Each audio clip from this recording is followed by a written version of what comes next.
Hi there, it's Peter and welcome to my channel. I thought I'd do an impromptu off-the-cuff video rant maybe, but I've been inspired by a couple of videos that I've seen about the hype of Record Store Day, and I wanted to explain why I've never bought into it. Now, I've been a long time record collector, going back to my teens, and for me, Record Store Day is every day, right? It's not just one specific day. Now, for a long time there, vinyl had disappeared, so to speak. New vinyl disappeared. We weren't able to get it for a long time because the CD format took over back in the late 80s through to maybe the 90s. And vinyl has had a resurgence. I mean, there were vinyl releases in Europe and wherever else along the way, but for me, vinyl's always been around. I never offloaded my vinyl when I bought my CD collection, which is like there, right? I never offloaded my vinyl. I kept it. Right? So it's always been there. Now, sure, for a while there, it didn't feel the love that the CDs were. I was actually preserving this stuff, I suppose, and I wasn't playing it. But in the last few years, I've had a renaissance with vinyl. I've been playing more and more of it and buying a bit more of it too, right? So for me, it's always been there. So I don't need a Record Store Day to celebrate vinyl, okay? I also have just noticed that I know there's special releases and everything, but the price of vinyl has gone stupid expensive. New vinyl, that is, as well. Not just second-hand vinyl, but new vinyl. If I can go into a JB Hi-Fi here in Sydney and see records, selling for 50, 60 bucks, right? 30 bucks minimum, right? And thinking, well, why would you, and I know you might love vinyl, but why would you buy a record when you buy this CD equivalent for half the price? That's how I look at it. Now, I know there's a bit of novelty aspect of it too. Picture disc, coloured vinyl. Coloured vinyl's been this thing lately, right? It's been this magical little thing that's come out. That people get into coloured vinyl. And if you love coloured vinyl, that's great. But I've actually only ever bought coloured vinyl rarely, right?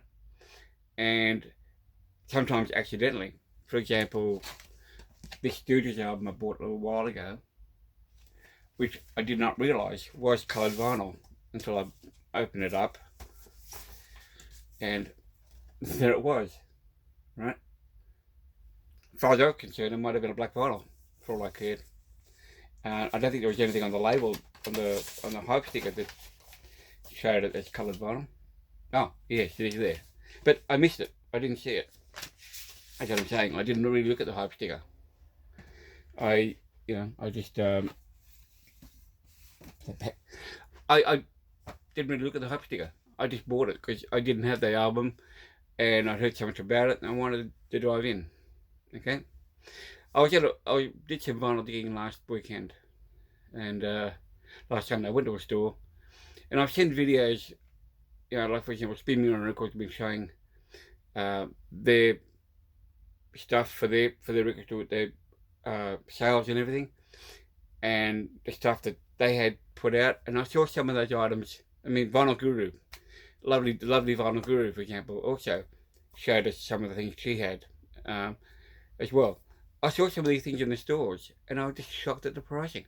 In Australia, it's like the Australian dollar isn't going great with the American dollar, so they make it even more pricier, so it doesn't help, I mean, I mentioned picture disc before. The only other picture disc I own, for example, is the Fireball, right? But again, these are kind of one-offs, They're one-offs. So I just wanted to say that I've never ever bought into Record Store Day. That's not to knock anybody who does. Don't get me wrong. If you want to do that, great. But to me, it's kind of that of its usefulness, You give me a second. And you know, it's outlived its usefulness to my way of thinking, because it was there to celebrate records and record shops and yeah, the mum and pop stores particularly, and all that. But it's become commercialized and so hyped that now you get these special releases that invariably will get released in limited numbers and then get resold on eBay and secondary markets for double the price.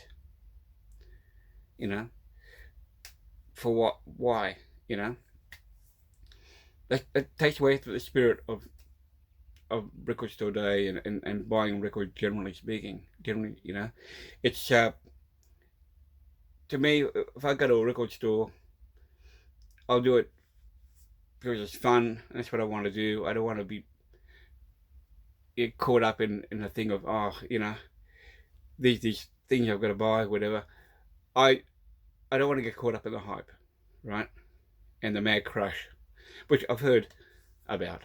Like I said, I've never participated in it, so I can't speak firsthand about my experiences with Record Store Day. It's just that from having seen it, seeing the results after, all the complaints later about records not being available, or going straight to eBay instead of being available in shops, or things being pulled off the shelves before they're available. I don't want to know about it, you know. So it's just something. It's just a rant that I thought I would have, you know. And I don't normally rant about things, but this is something I wanted to say as a record collector. You know, uh, I buy records because I love records, you know, and I don't care about things like Record Store Day, because for me, every day is Record Store Day. If I can get to a shop, that is every day, which of course I can't, and I can't get there very often, right? Last Sunday was a great example of being able to do it once in a while. And I've got to thank my lovely partner and future wife Rhonda for her patience with that. She was very wonderful that day, you know. So yeah, if you're lucky to have a partner like mine, more more blessings to you as well. Okay, more power to you. Anyway, enough of that. Have a great day, wherever you are in the world. I hope you, whatever your thoughts are, let me know what your thoughts are on this. You know, like I said, I'm not knocking anybody that participates in Record Store Day. I'm just saying that for me, it's unnecessary. You know, it's kind of like the Rock and Roll Hall of Fame and the way they, you know, some of the things that have been going on there. You know, and bands that have taken forever to get into that Hall of Fame, they should have been there years ago. Band like Rush, for example. You know, that finally got in there, you know, a little while ago. Yeah. Okay. Okay then. Take care, everybody. Wherever you are in the world. It's morning here in Sydney, but good evening in Europe. It's probably yesterday in America somewhere. So, you know. So hello to yesterday. All right. It's tomorrow over here. Okay. Bye bye.